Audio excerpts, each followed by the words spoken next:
Hola, bienvenidos a Sistemas Administrativos de la Facultad de Ciencias Económicas de la Universidad de Buenos Aires. En definitiva, entonces, ¿qué es la estructura? O sea, lo que estuvimos viendo fue misión, visión, cultura interna mediante el tema de valores.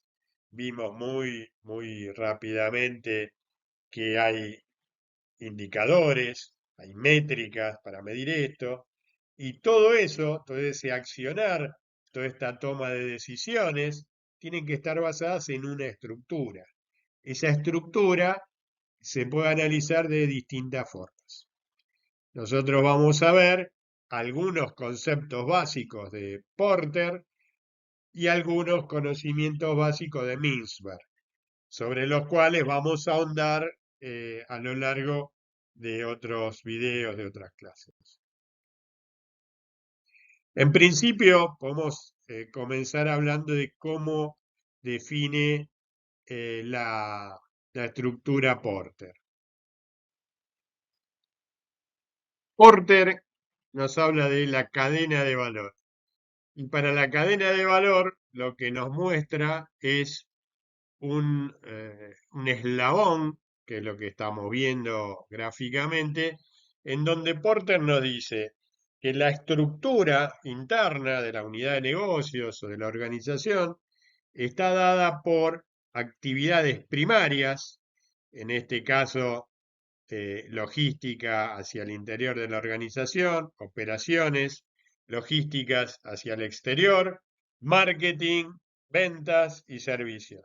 Todas esas actividades primarias son las que movilizan a la organización para satisfacer la necesidad existente. Es decir, son las que generan el producto o el servicio. Pero estas actividades primarias no podrían ser realizadas si no están, eh, no tienen algunas actividades de apoyo. Esas actividades de apoyo son la infraestructura de la empresa, administración de recursos humanos, desarrollo tecnológico, compras. Del costo generado entre las actividades primarias y las actividades de apoyo, nos da el costo de toda la estructura y de la generación del producto. Si a eso yo adicionalmente le pongo un precio, esa diferencia, voy a obtener el margen. Este sería un eslabón dentro de lo que sería la cadena de valor. En definitiva, yo podría identificar en cada uno de estos segmentos, por ejemplo, en operaciones, montaje, fábrica de componentes, operaciones de sucursal. Si voy al área de actividad de soporte, en desarrollo tecnológico, diseño de producto, investigación de mercado.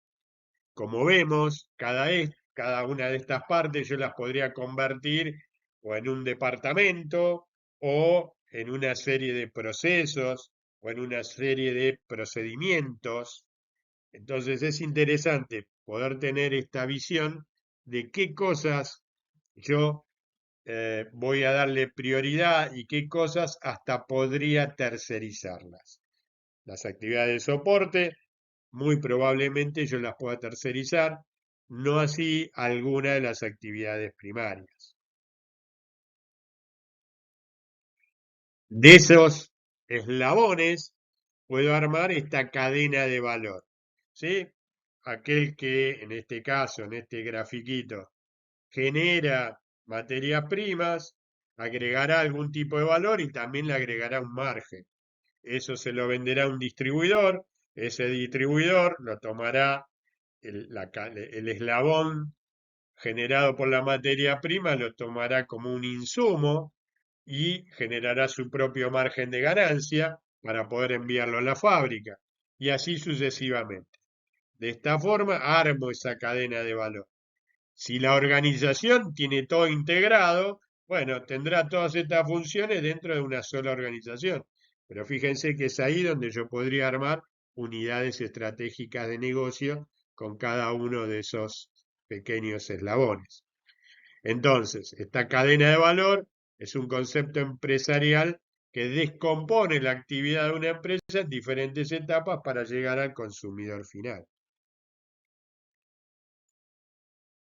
Aquí lo que estamos viendo es un gráfico de lo que sería la cadena de valor de Coca-Cola FEMSA, en donde vemos que tiene como un circuito circular, en donde hay una manufactura en sus 66 plantas en México, hay una distribución a los centros de distribución, de ahí irá al centro de distribuciones secundarios, habrá una preventa, habrá una distribución secundaria a los puntos de venta, irá a las distintas modalidades de distribución, habrá consumo y esto, para poder ver esto de la economía circular, habrá desechos. Esos desechos que pueden ser los envases, puede ser el tema del tratamiento de agua, habrá algún tipo de reciclado para que sean ingredientes del proceso eh, adicional previo a un nuevo ciclo de producción. Habiendo visto muy someramente la visión de Porter sobre qué es la estructura, en donde obtenemos algunos conceptos básicos pero muy importantes desde el punto de vista de cuáles son los departamentos o las partes constitutivas de la organización que conforman la actividad nuclear o central de la organización y ver cómo hay otro tipo de actividades que son actividades de apoyo a la organización. También vemos en el gráfico de ese eslabón de cadena de valor cómo la organización tiene costos asociados a las distintas actividades, ya sean actividades principales o actividades de apoyo, y cómo hay un agregado de valor que se transforma en un precio de salida y por diferencia tenemos un margen de ganancia. Esto queda bastante claro en cuanto a la métrica que podamos utilizar en una organización con fines de lucro, en donde la diferencia entre los ingresos y los egresos me va a estar dando ese margen de ganancia que tiene la empresa. Ahora, si tuviésemos que visualizar esto desde el punto de vista de una organización sin fines de lucro, bueno, ahí tendríamos que usar una métrica ya no de pesos, sino de valor. ¿Cuál es el valor agregado que estoy dando por distintas funciones dentro de una organización sin fines de lucro? Dicho esto, deberíamos entonces ver cuál es la noción de estructura desde el punto de vista de Mintzberg. En este caso, Mintzberg toma un análisis o hace un análisis más centrado en la organización, en sus aspectos internos y tiene que ver mucho más con lo que serían los distintos estamentos dentro de la organización. Mientras que Porter nos habla de actividades quizás planas, en este caso, en el caso de Mintzberg, veremos una serie de actividades que tienen que ver con los distintos estamentos organizacionales.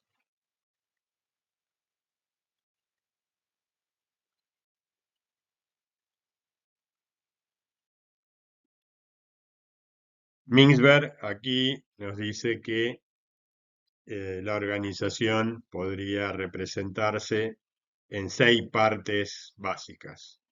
Esas 6 partes básicas están aquí graficadas con una idea más o menos básica la tradicional pirámide organizacional. Lo que vemos ahí es un gráfico donde hay una serie de pequeños segmentos que recubren a la organización. Ese sería el límite organizacional entre lo que es interno a la organización y lo que es externo a la organización. Es decir, fuera de ese límite organizacional estaría el contexto. Allí arriba de todo lo que vemos antes de empezar a ver las 6 partes de la organización, vemos la palabra ideology, es decir, la ideología.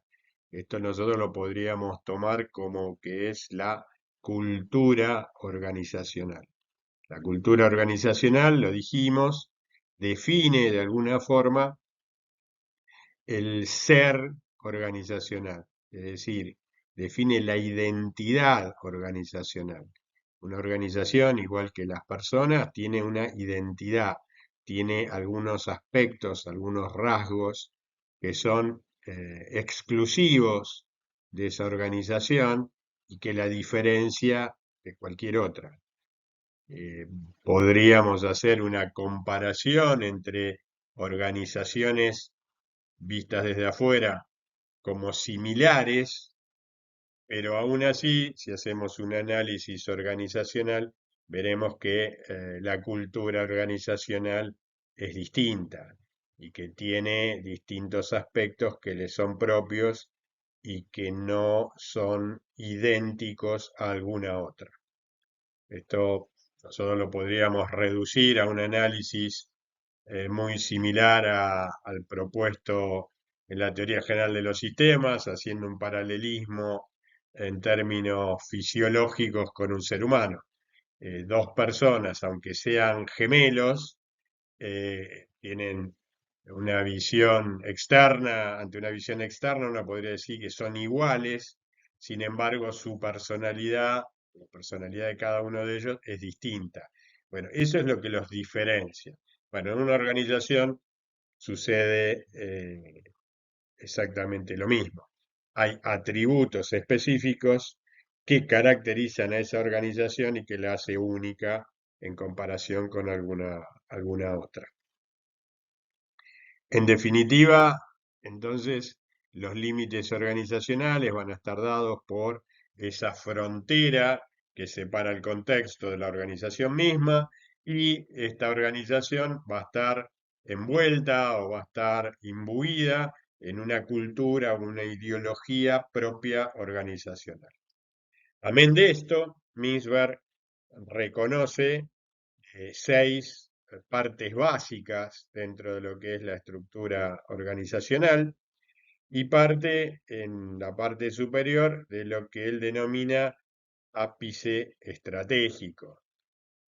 Ese ápice estratégico nos estaría denotando el más alto nivel decisorio dentro de lo que es la organización.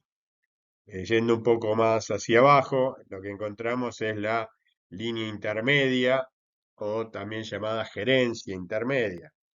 Ahí veremos aquellos funcionarios de la organización que están dedicados a llevar adelante con decisiones que veremos más adelante tienen un carácter táctico, a diferencia del ápice estratégico donde hay decisiones llamadas estratégicas. Y yendo directamente a la base de esta pseudopirámide, lo que vemos es lo que denomina Operating Core, que esto significa la base operativa, o el centro operativo, o el núcleo operativo. La problemática que tenemos siempre con los autores extranjeros, que las traducciones suelen diferir según el libro de que se trate. Pero básicamente ese núcleo operativo estará compuesto por aquellos que realmente están en el día a día en la transformación de la cosa.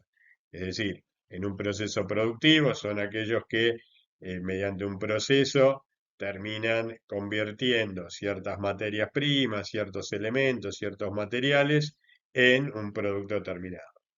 Si yo lo que estoy analizando es una organización de servicios, bueno, habrá determinados procesos y procedimientos mediante los cuales hay una transformación de algunos insumos y salen de ese sistema cerrado que vimos en teoría general de los sistemas, sale un servicio volcado a la comunidad. ¿Sí? O sea, el análisis que tenemos que seguir manteniendo es este análisis básico donde hay un input, hay una caja negra donde se produce algún tipo de transformación y hay un output, una salida al contexto, y no olvidemos nunca la retroalimentación. Ese contexto es el que retroalimenta aquellos insumos de ingreso a la organización. Adicionalmente, Mintzberg reconoce y los grafica como dos ovoides en los costados de esta pirámide, en donde en el lado derecho está graficado lo que nosotros llamamos el staff de apoyo, ¿sí? O el support staff, es la denominación que le da. Eh, y del otro lado figura lo que denominamos la tecnoestructura. Cada uno de esos ovoides tiene funciones específicas que son necesarias para la organización, pero en ambos casos no están dentro de lo que técnicamente denominamos la línea. ¿La línea qué es? La línea es una graficación, un organigrama termina siendo una representación gráfica de cómo está repartido el poder, las decisiones y las jerarquías dentro de la organización, y tanto el staff de apoyo como la tecnoestructura son unidades transversales o son unidades que no están totalmente dentro de lo que es la línea de mandos o no están en lo que es las rutinas diarias para poder generar productos y servicios. Esto en un momento los vamos a ver en profundidad y en forma específica, y ahí estarían entonces las 6 partes básicas de la organización según Misberg: el ápice estratégico, la gerencia intermedia, el núcleo operativo, el staff de apoyo y la tecnoestructura.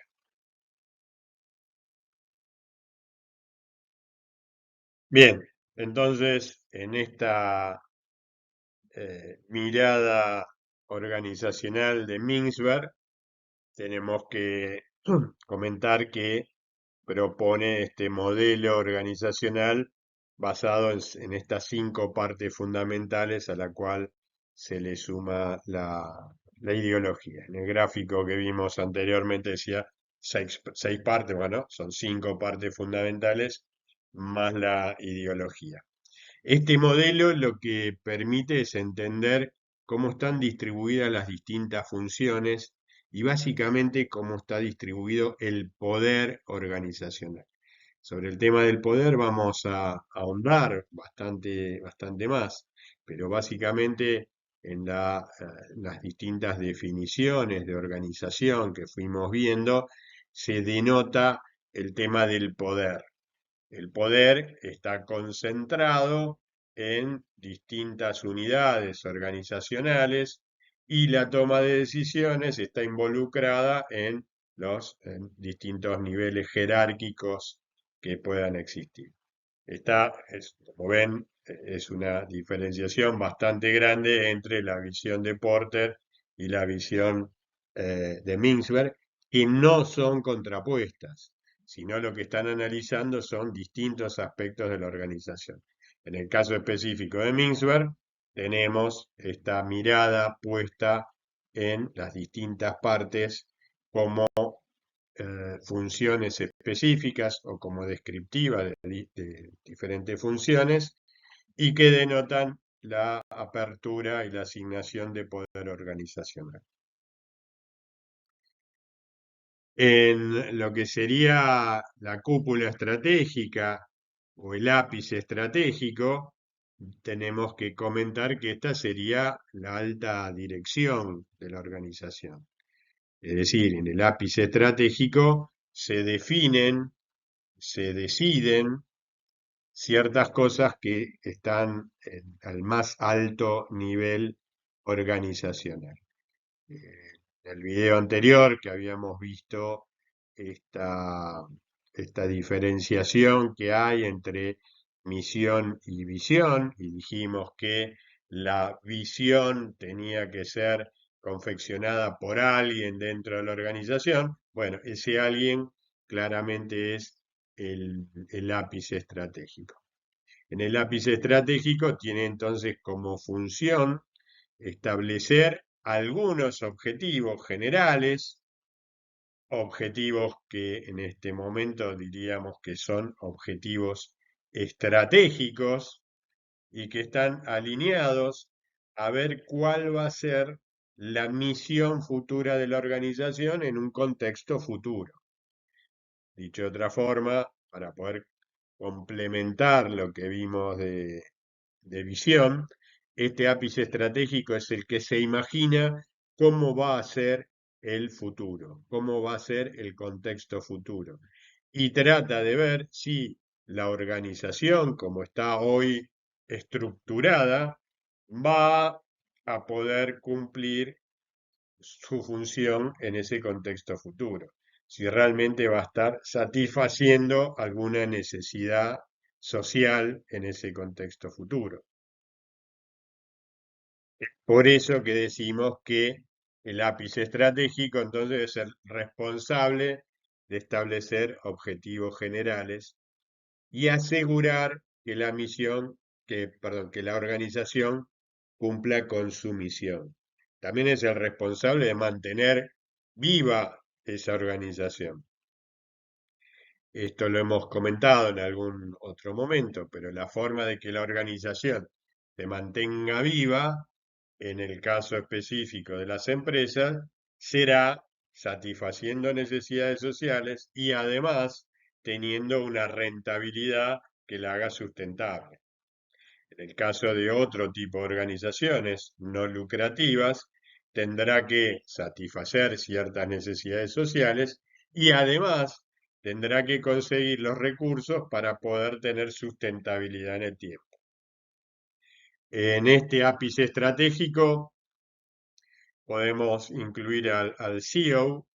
Esta idea de CEO es, eh, es, es una designación del inglés, que significa Chief Executive Officer, que vendría a ser una suerte de presidente organizacional. En las organizaciones, sobre todo las anglosajonas, hay una diferenciación entre el CEO y el presidente. Generalmente el CEO es aquel que está en el día a día, digamos, o está más involucrado en el management o en los procesos de la organización, mientras que el presidente quizás tenga un rol más formal, más institucional.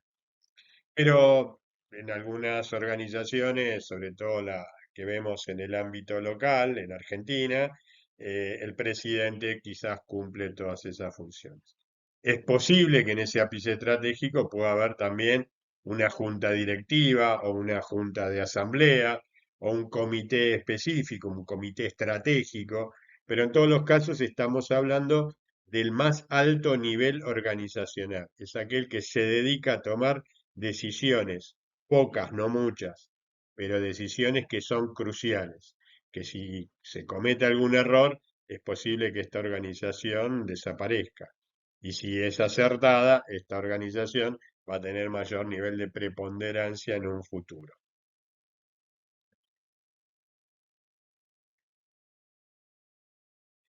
Las funciones básicas dentro de este ápice estratégico será supervisar el funcionamiento global, general de la organización. Cuando vimos en el video anterior las unidades estratégicas de negocio, lo que tendríamos que decir es que es probable, es posible que haya alguien cumpliendo esa función dentro de lo que sería esa unidad estratégica de negocios, pero va a haber otro ápice estratégico que será el que maneje toda la corporación, ¿sí? De nuevo, la teoría general de los sistemas, ¿no? El sistema mayor y los subsistemas. Pero en definitiva, el ápice estratégico está a cargo de supervisar el funcionamiento global de la organización.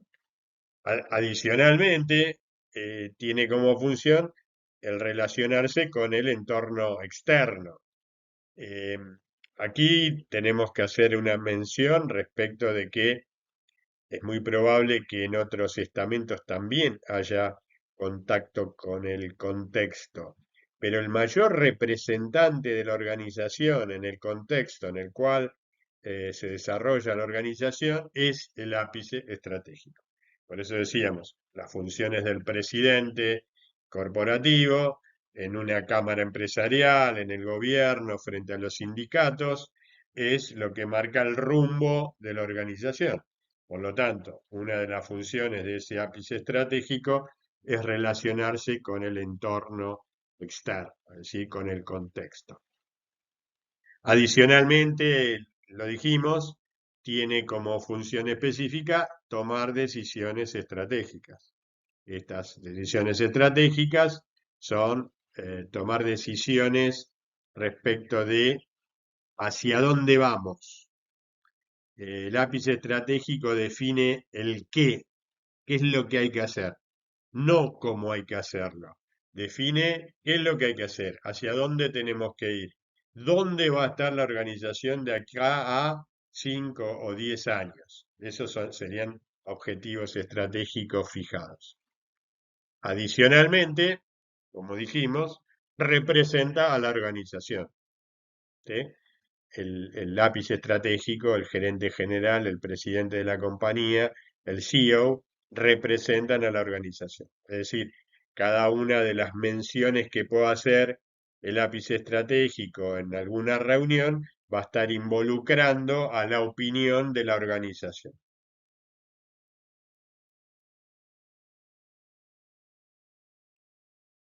Por su parte, la línea media o gerencia intermedia, como nos gusta denominarla a nosotros, es un nivel intermedio de gestión que conecta la cúpula estratégica, el lápiz estratégico y el núcleo operativo. Incluye a los gerentes, jefes de departamento, supervisores. Es decir, la mayoría quizás de los profesionales nos vamos a desarrollar en esta línea intermedia o gerencia intermedia, como guste llamarla. Eh, Esta es una posición para nada sencilla, para nada fácil, porque esto que ponemos aquí alegremente como que conecta el ápice estratégico con el núcleo operativo no es una tarea fácil. ¿Por qué? Básicamente porque el CEO que está en el ápice estratégico está pensando objetivos estratégicos, está pensando en el futuro, está definiendo una visión organizacional y un contexto futuro. Esa visión organizacional, ese contexto futuro, claramente no va a tener demasiados detalles, porque es una visión, no es una realidad. Yo en la realidad puedo operar más fácilmente porque tengo elementos de control para poder operar sobre esa realidad. Ahora, el poder trabajar sobre un futuro posible o probable hacen de que no hayan demasiadas definiciones respecto de esto. Pero esa es la tarea del lápiz estratégico. Y como dijimos hace un rato, el lápiz estratégico dice el qué es lo que debo lograr. Bueno, es justamente la gerencia intermedia la que tiene que definir cómo se va a lograr ese objetivo estratégico o esos objetivos estratégicos. El CEO en el ápice estratégico define metas organizacionales a 5 o 10 años, mientras que la gerencia intermedia tendrá que hacer aproximaciones para lograr en esos 5 o 6 años esos objetivos estratégicos. Por lo tanto, deberá tomar decisiones que van a ser decisiones tácticas. El ápice estratégico toma decisiones estratégicas, la línea intermedia, la gerencia intermedia, toma decisiones tácticas.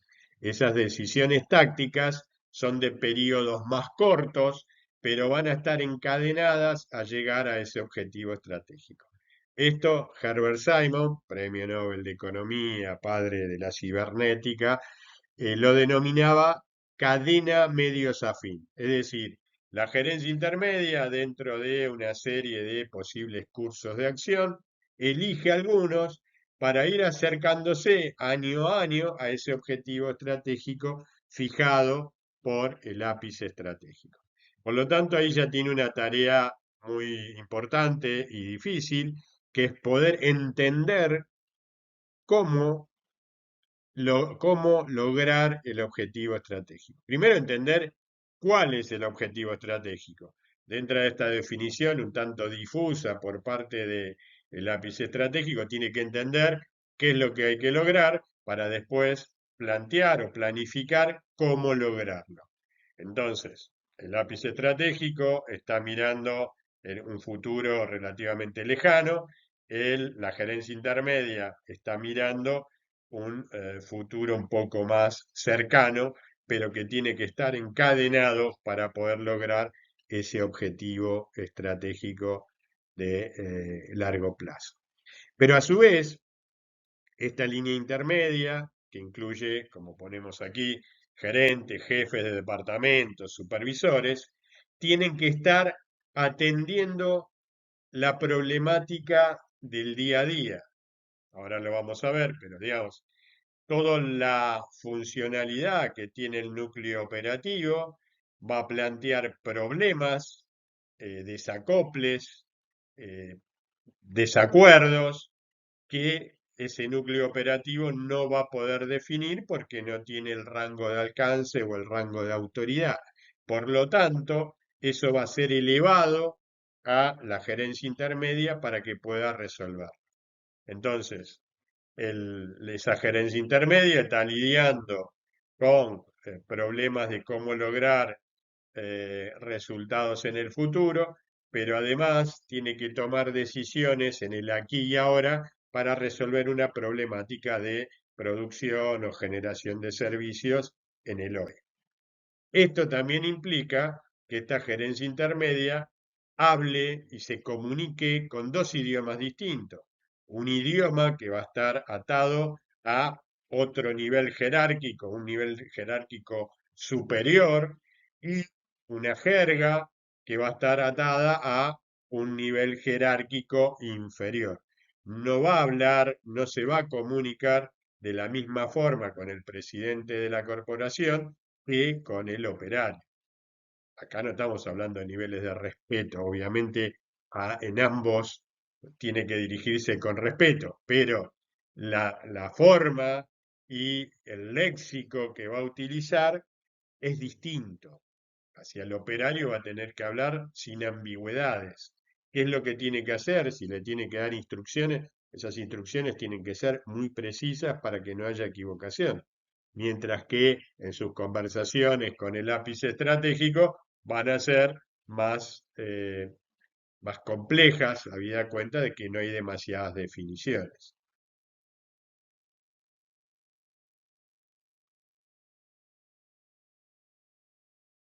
Cuanto a las funciones de la gerencia intermedia, como lo venimos diciendo, está traducir las estrategias en planes operativos.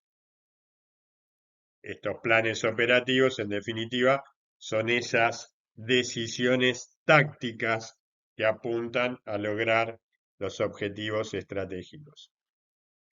Debe, adicionalmente, coordinar y controlar las actividades. Es decir, una vez establecidos esos planes operativos de corto plazo, tiene que coordinar actividades entre los distintos departamentos y después tendrá que tener un sistema de control para ver si esas coordinaciones se están llevando a cabo como se pretende y si los esfuerzos corporativos están tendiendo a lograr esos objetivos estratégicos perseguidos. Además, sirve como enlace entre los distintos niveles. Lo hemos dicho, es el enlace entre la visión organizacional y el núcleo operativo y debe motivar y supervisar al personal eh, que está a su cargo.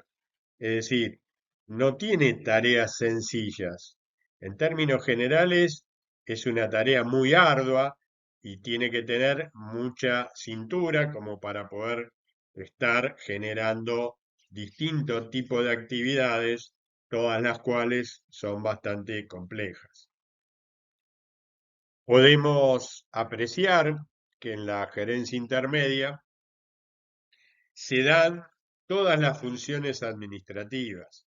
Por definición, decimos que las funciones administrativas son cuatro, son las de planificar, organizar, coordinar y controlar. Esas cuatro funciones administrativas son ejercidas a nivel de la gerencia intermedia, planificando cómo llegar a los objetivos estratégicos, coordinando y dirigiendo las distintas actividades a realizar y luego controlando esas actividades. Como vemos aquí, para poder hacer todo esto, tengo que utilizar herramientas administrativas.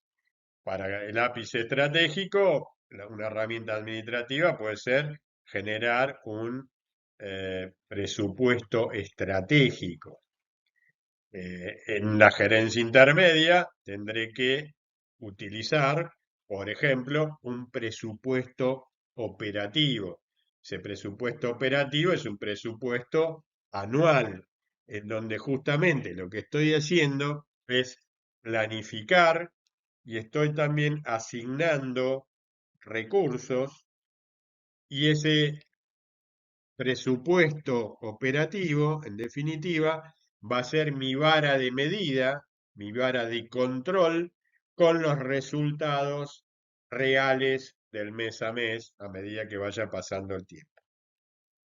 Es decir, que en todas estas actividades que estamos viendo aquí están atadas a una serie de herramientas administrativas y a un sinnúmero de distintos tipos de control o de métricas. Sin duda, el sistema número uno dentro de cualquier organización es la contabilidad. ¿Sí? La contabilidad es el principal sistema de registración y que vamos a usar para poder tomar buenas decisiones. Es decir, el sistema de registración contable tiene que servir para tomar buenas decisiones gerenciales. Pero es en esta gerencia intermedia donde, además de tener una tarea bastante ardua, se visualizan las distintas herramientas administrativas a ser utilizadas.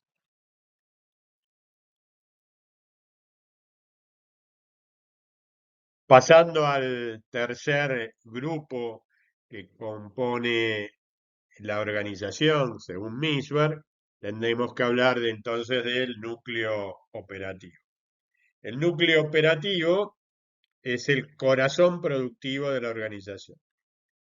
Como lo dijimos, es aquí en donde se transforma la cosa o se transforman los recursos para poder obtener bienes y servicios útiles para la sociedad. Es decir, que si nosotros tuviésemos que aislar estos distintos grupos que estamos analizando, la rentabilidad está aquí, está en el núcleo operativo.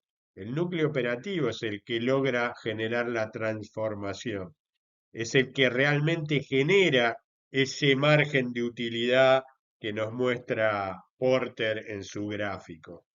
Ahora, ¿por qué entonces no existe solamente el núcleo operativo? Bueno, porque el núcleo operativo se dedica solamente a las tareas del aquí y ahora.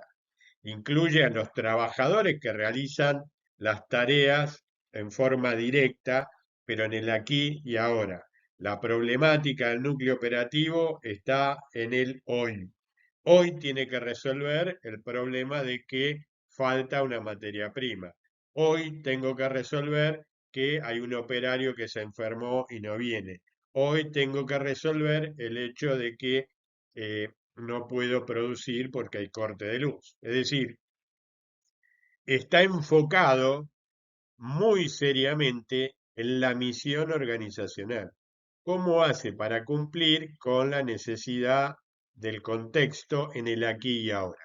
Si no existiera el ápice estratégico y si no existiera la gerencia intermedia, ese núcleo operativo podría funcionar X cantidad de tiempo, pero en algún momento el contexto cambiante va a ser de que no sirva más lo que produce en servicios o en productos. Esta es la razón por la cual existe un ápice estratégico, existe una gerencia intermedia y existe un núcleo operativo. Cada uno de los problemas que tenga este núcleo operativo y que estén por fuera de las decisiones estándares que tiene, van a ser resueltas por la gerencia intermedia. ¿Por qué? Porque el núcleo operativo es el que va a llamar a su supervisor cuando haya una situación que esté fuera de norma, que esté fuera de lo estándar, que esté fuera de las asignaciones que tiene para resolver. Como vemos hasta aquí, cada uno de estos estamentos, cada uno de estos grupos, tiene tareas específicas, tiene procedimientos específicos, tienen autorizaciones diversas, tienen funciones a cumplimentar que no son iguales y son todas importantes. Cuando vayamos a generar una estructura, tendremos que definir cuántos recursos, cuántos lineamientos, cuántos departamentos tendremos que tener el núcleo operativo, cuántas funciones, cuántos eh, segmentos tendremos que tener a nivel de gerencia intermedia y tendremos que definir cómo va a estar compuesto ese ápice estratégico. De esto se trata el poder generar una estructura que sea adecuada, que esté equilibrada y en donde cada uno de estos segmentos pueda trabajar con alto nivel de eficiencia, eficacia y efectividad.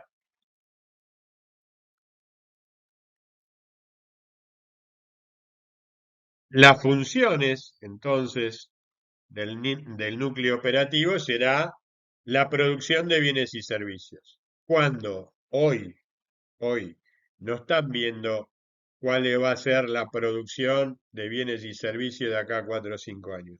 Está preocupada por hacer estos bienes y servicios en el día de hoy. Otra función será la atención directa al cliente. ¿Por qué? Porque una vez más aquí hay una interrelación entre la organización y su contexto, ¿sí? El cliente es parte de este stakeholder que está compuesto por un montón de agentes que están fuera y dentro de la organización. El cliente es un agente, un stakeholder que le interesa a la organización, pero está dentro de lo que es el contexto. Esa atención directa con ese cliente la harán los vendedores, o la hará la oficina de entrega del producto, o la hará la oficina de instalación de servicios, o la hará aquel que le envía la factura. Bueno, eso es importante porque en esos casos esos funcionarios están representando de alguna forma a la organización. De todas formas, todo esto va a estar reglamentado. ¿Por qué? Porque a nivel de el núcleo operativo, las tareas, los procesos, los procedimientos están estandarizados. ¿Y por qué están estandarizados? Porque suelen ser rutinarios. Si yo lo que tengo es una fábrica de motores, haré motores y los haré siempre de una determinada forma y los entregaré de una determinada forma. Es decir, cuando yo haga un análisis de las distintas funciones, de los distintos accionarios que tengo que realizar, podré determinar un estándar y en ese estándar podré determinar políticas, procedimientos, etcétera. Habrá en este núcleo operativo manejo de materiales y equipos, ¿sí? En definitiva, hay una utilización de recursos puestos a la transformación, cosa que también genera una serie de procesos y procedimientos. O sea, habrá controles sobre esos materiales a utilizar, habrá métricas respecto de qué tan eficiente soy en el uso de esos materiales, tendré que ver qué tan eficiente soy respecto de la transformación, tendré que verificar que no haya un gasto mayor que el estandarizado.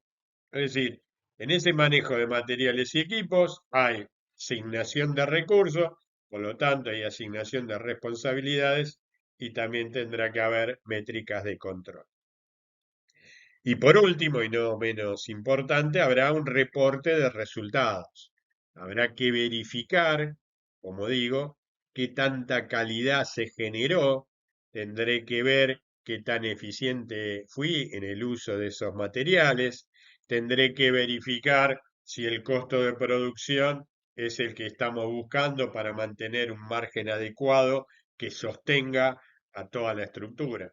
Tengamos en cuenta que el margen generado por el núcleo operativo tiene que pagar también los gastos de esos departamentos de apoyo de los cuales hablaba Porter.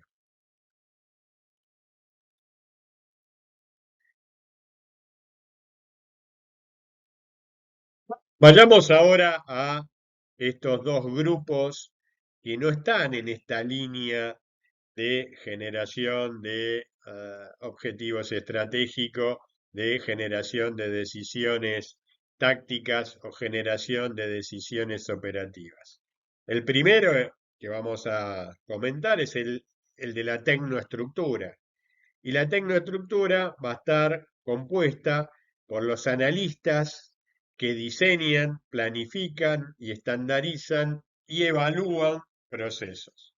Es decir, alguien dentro de la organización, alguien que no está en esa línea de trabajo que hemos mencionado en estos tres grandes grupos, va a tener que verificar cuáles son las mejores prácticas para generar el producto o servicio, para generar la planificación y para lograr los objetivos estratégicos.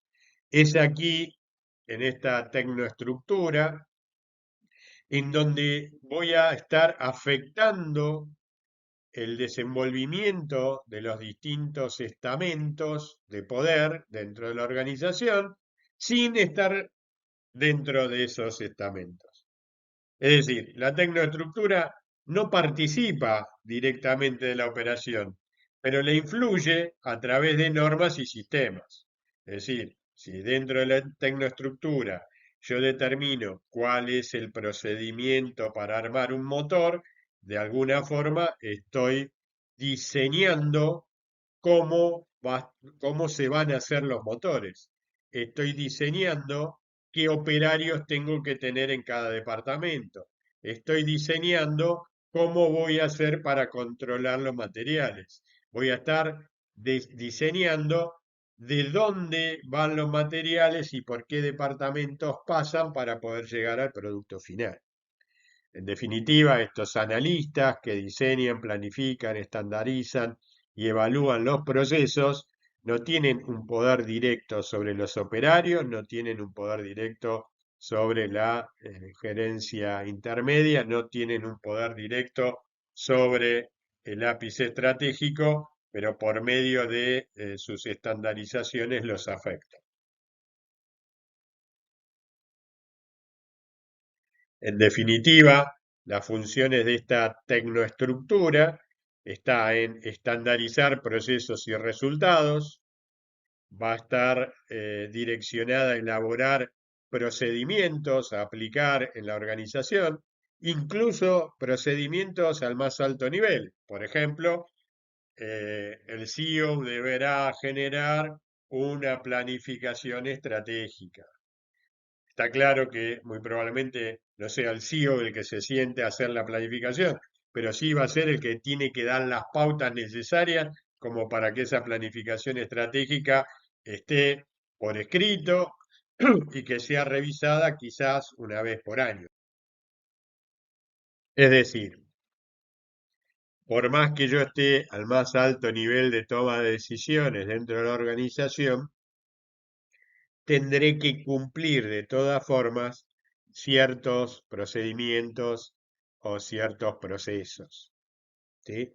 En definitiva, el presidente de la compañía es una suerte de empleado de la empresa. O sea, los dueños de la empresa son los socios, los accionistas, no el presidente de la compañía. Por lo tanto, el presidente de la compañía también tendrá que aplicar procesos, procedimientos, etcétera. Adicionalmente, en la tecnoestructura es donde se definen los controles de calidad. Aquí vuelvo a hacer mención que esta idea de control de la calidad es una idea un poco anticuada. La calidad se hace, no se controla, ¿sí? Entonces, en un sistema, en una cultura de calidad, la empresa genera procesos de calidad, ¿sí? Eso es lo que va a asegurar que el bien o servicio generado también sea de calidad. Bueno, estas pautas tienen que ser empujadas, definidas o escritas desde la tecnoestructura. Y por último, introducir mejoras técnicas. Es decir, si yo ya tengo estructurada la organización, es muy probable que funcione y que funcione bien.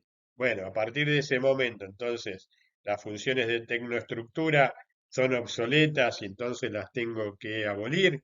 No, ¿por qué no? Porque justamente el contexto va cambiando y más en esta época. En nuestra época actual, el contexto es turbulento, tiene una tasa de cambio muy profunda.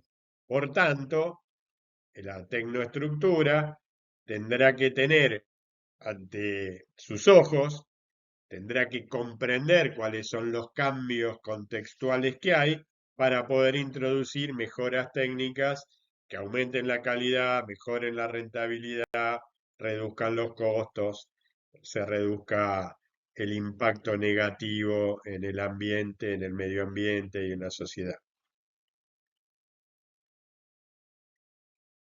Por último, analizamos el staff de apoyo. El staff de apoyo son unidades especializadas que brindan servicios a toda la organización. Estos procesos o esta apoyatura puede ser internos o pueden ser externos, pueden ser subcontratados.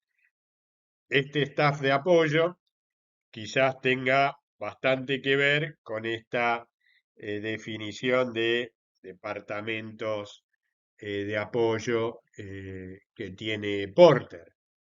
En este caso, tendré que ser muy cuidadoso a qué considero como staff de apoyo y si puedo tercerizar o no ese staff de apoyo. ¿Sí? Hay una serie de funciones dentro de la organización que quizás puedan hacerse en forma externa y en forma externa quizás sean más baratas, sean de mayor calidad y muy probablemente sean más eficientes. Lo que no debo hacer nunca es tercerizar funciones del staff de apoyo que sean medulares de la organización, aunque sean quizás el punto diferencial en el servicio que estoy prestando. Por ejemplo, quizás una función de facturación y cobranzas que está involucrada dentro de lo que es el staff de apoyo, quizás sea algo que yo puedo tercerizar. De hecho, hay bancos que hacen esa funcionalidad, lo podría tercerizar. Ahora, si yo me diferencio frente a mis competidores porque mi forma de facturar y cobrar es mejor, bueno, claramente no debo tercerizar eso, debo mantenerlo dentro de la organización. Entonces, las funciones de este staff de apoyo pueden ser, y acá estoy enumerando no en forma taxativa, sino ejemplificativa, los servicios legales, si hacemos un análisis un poco retrospectivo, veremos que antiguamente muchas organizaciones tenían un departamento de legales, es decir, tenían un servicio jurídico interno en la organización. Hoy, la mayoría de las organizaciones tienen servicio de abogados, pero son externos. Algunos tienen el servicio de asesoramiento legal mediante una cuota mensual y hay otros que lo tienen solamente sobre consultas específicas. Bueno, y habrá otras organizaciones que por las características propias sí necesitan un departamento de legales dentro de la organización. Otra función del staff de apoyo podría ser la comunicación y relaciones públicas. Hay muchas organizaciones que, o porque cotizan en bolsa, o porque tienen inversores, tienen un departamento de relaciones públicas o de comunicación. Empresas, por ejemplo, que generan servicios públicos, por ejemplo, las eléctricas, las que suministran agua o gas. Bueno, ese departamento de comunicación y relaciones públicas, de nuevo, puede ser interno, puede ser contratado. En muchos casos hay contratación externa a un experto en el manejo de redes o en alguien que genere contenidos publicitarios para la organización. Funciones de staff de apoyo también pueden ser todas las referidas a tecnología de la información, es decir, puedo tener analistas de sistemas o puedo tener eh, generación de distintos tipos de herramientas para sistematizar los procesos internos que puedan estar tercerizadas o no, o pueden estar dentro de la organización. Y además, podríamos poner los servicios generales, como puede ser limpieza, comedor, seguridad, servicio de bomberos, servicio interno de seguridad. Es decir, tengo distintos servicios generales que pueden estar dentro de estas funciones de staff de apoyo.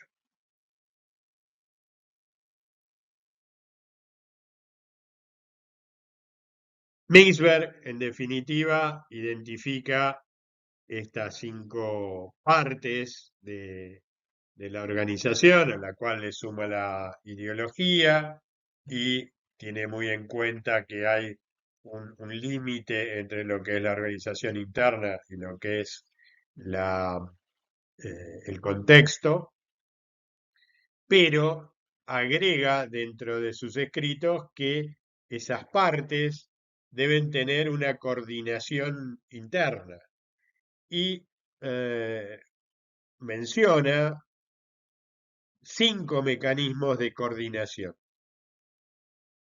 Un mecanismo de coordinación que es de ajuste mutuo. Este ajuste mutuo es cuando tengo 2 partes que tienen que ir coordinándose y esa coordinación es recursiva, ¿sí? Entonces, por ejemplo, el lápiz estratégico que piensa cómo va a ser el futuro eh, y piensa cuáles van a ser los objetivos estratégicos, va a tratar de trasladar esa idea a la gerencia intermedia y la gerencia intermedia, bueno, tendrá que elaborar una serie de pensamientos sobre ese objetivo organizacional a lograr y muy probablemente intervenga en enriquecer ese objetivo estratégico. Es decir, puede ser que el lápiz estratégico baja cierta información a la gerencia intermedia vuelve a mencionarle algo al lápiz estratégico y de esta forma se ajustan los objetivos a realizar. Esto tranquilamente se puede hacer hacia abajo, entre la gerencia intermedia y el núcleo operativo. Muchas veces la gerencia no conoce acabadamente qué es lo que se hace en el núcleo operativo. Entonces a veces propone cosas que son de imposible realización. Entonces, el que conoce de eso, que puede ser un supervisor o un trabajador en el núcleo operativo le hace saber a la gerencia intermedia que lo que está proponiendo quizás no sea lo más adecuado y esto puede llegar a generar algún otro tipo de ajuste. Entonces este sería un mecanismo de coordinación de ajuste mutuo. El segundo punto es la coordinación de supervisión directa. Esa supervisión directa es cuando algún elemento tiene el poder de ordenarle a su inferior inmediato qué cosas hacer. Bueno, esa supervisión directa genera cierto nivel de poder y el poder está asociado a niveles de responsabilidad.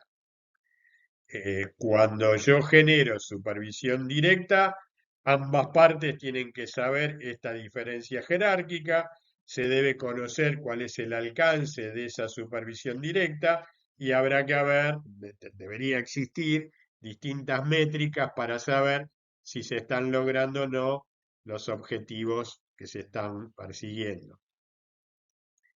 El tercer punto es la normalización de procesos, es decir, estábamos viendo ahí cómo en la tecnoestructura generaba procesos estandarizados. Entonces, mediante el estudio de qué cosas son las que se hacen, la tecnoestructura generará procesos normalizados. Es decir, son procesos por escrito, donde dice qué es lo que hay que hacer, cómo hacerlo y de qué forma. Esa normalización de procesos, en definitiva, es un mecanismo de coordinación. ¿Por qué? Porque un ente superior y que está fuera de la línea de trabajo está determinando qué funciones hay que hacer en cada uno de los departamentos para que el todo funcione adecuadamente. El cuarto punto, como mecanismo de coordinación, es la normalización de resultados. La empresa, en el caso de que sea una organización con fines de lucro, u otra organización que no tenga fines de lucro, va a tener un resultado en mente. Ese resultado es el resultado táctico que se está pretendiendo para el próximo año, para que de acá a 5 o 10 años lograr el objetivo estratégico. Bueno, con eso, una vez fijado esos objetivos, yo tengo que definir cuál es la métrica para poder controlar los resultados. Si yo tengo una decisión táctica en la cual fijo que mi margen de ganancia tiene que ser del 40%, tendré que definir qué fórmula voy a utilizar para poder medir esa rentabilidad del 40%. Bueno, eso es la normalización de resultados. Vamos a ver en otros videos que hay una serie de mecanismos y de herramientas administrativas para poder normalizar esos resultados. Hay distintos modelos de cálculo de resultados que veremos más adelante. Y como último mecanismo de coordinación está la normalización de habilidades. Y esto tiene que ver justamente con la normalización de procesos y la normalización de resultados.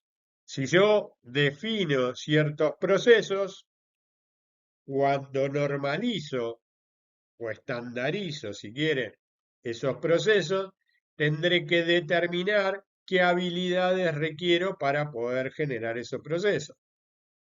Por ejemplo, si yo estoy en un área de planificación de la producción, la habilidad necesaria para eso es la de un ingeniero industrial.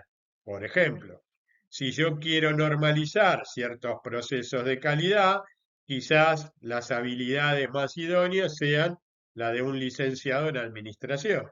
En definitiva, estos mecanismos de coordinación también están interrelacionados.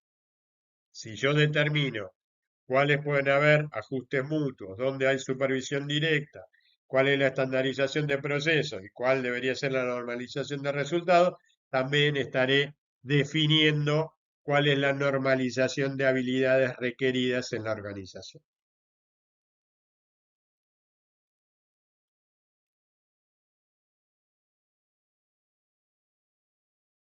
Existen, existen interrelaciones estructurales, es decir, las distintas partes de la organización interactúan de manera continua. No son estamentos estancos que no tienen comunicación con el resto. Las decisiones estratégicas, de alguna forma u otra, van a implicar modificaciones en el núcleo operativo. La efectividad organizacional depende del equilibrio que haya entre estos distintos estamentos y la coordinación que también haya. Si no hay coordinación, muy probablemente el núcleo operativo no sepa qué es lo que tiene que hacer. Todo esto se lo llama alineamiento corporativo. ¿Qué es el alineamiento corporativo? Bueno, todos sabemos lo que tenemos que hacer, cuándo hacerlo y por qué hacerlo. Bueno, lograr esto es parte de esta interrelación estructural existente dentro de la organización. ¿Qué implicancias en definitiva tiene este modelo de Mintzberg? Por un lado, nos ayuda a diseñar las estructuras más eficientes. Esto lo vamos a ver más adelante. No es solamente el poder identificar estos 5 elementos organizacionales, sino ver que en algunas organizaciones alguno de estos 5 elementos tiene más preponderancia que otros. ¿Por qué? Por sus características propias. Entonces, con esto, con este modelo mintzberiano, podemos diseñar estructuras más eficaces, más eficientes. Adicionalmente, nos permite identificar focos de conflicto o desequilibrio. Si yo estoy midiendo los niveles de coordinación entre las distintas partes, de alguna forma también estoy identificando focos de conflicto o desequilibrio que hacen que la organización no sea del todo eficiente. Y por último, facilita el análisis comparativo entre organizaciones. Existe, bajo algunos estudios esto se demuestra, que en un mismo segmento de actividad la estructura es relativamente similar. Sin embargo, en algunos casos, el éxito o la clave del éxito en alguna organización tiene que ver justamente con romper esa estandarización y generar alguna modificación innovadora. Pero de alguna forma, si yo quisiera salir a la cancha con una organización estructurada más o menos imbatible, podría ser lo que se llama el benchmarking. El benchmarking es copiar cómo hacen a los que le va bien. Y si al que le va bien tiene una determinada forma estructural, yo podría copiar eso para aplicarlo en mi organización. Bueno, si yo estandarizo esta forma de concebir a la organización, este modelo de Mintzberg facilitaría un análisis comparativo entre distintas organizaciones. Un ejemplo que podríamos mencionar es, supongamos que tengo un hospital, bueno, el ápice estratégico sería el director general del hospital, la gerencia intermedia serían jefes de las distintas áreas médicas, no sé, obstetricia, pediatría, cardiología. Fíjense que son distintos segmentos que componen al hospital como un todo. El núcleo operativo serían los médicos, los enfermeros, aquellos que están en la trinchera, en la línea de producción de servicios. La tecnoestructura serían los planificadores de calidad, aquellos que generan una determinada planificación dentro del hospital, y el staff de apoyo sería la administración, la cocina, ordenanza, limpieza. Otro posible ejemplo sería la universidad. El ápice estratégico serían los rectores, el rector o el consejo superior. La gerencia intermedia, los directores de carrera o los decanos. El núcleo operativo serían los docentes y los investigadores. La tecnoestructura sería el planeamiento académico. Y por último, el staff de apoyo podría ser la biblioteca, el área de sistemas, el área de inscripciones, mantenimiento, etcétera. Como conclusión, podríamos decir que en el caso del modelo de Mintzberg ofrece una visión sistémica de la organización. Este enfoque sistémico, sistema abierto que venimos insistiendo, es compatible con la visión de Bertalanffy, la visión de Porter, la visión de Mintzberg. Y por último, permite analizar la estructura y las interacciones que existen para lograr una mayor efectividad y adaptación de la organización al contexto en el cual se desarrolla. Tengamos en cuenta que ese contexto que va a cambiar de acá al futuro generado en la visión va a generar distintos tipos de adaptaciones organizacionales. Y nosotros eso lo podemos hacer con este modelo de Mixwell.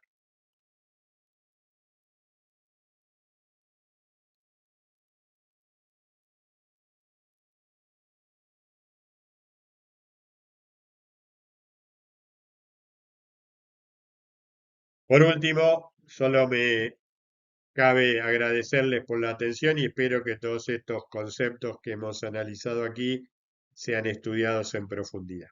Gracias.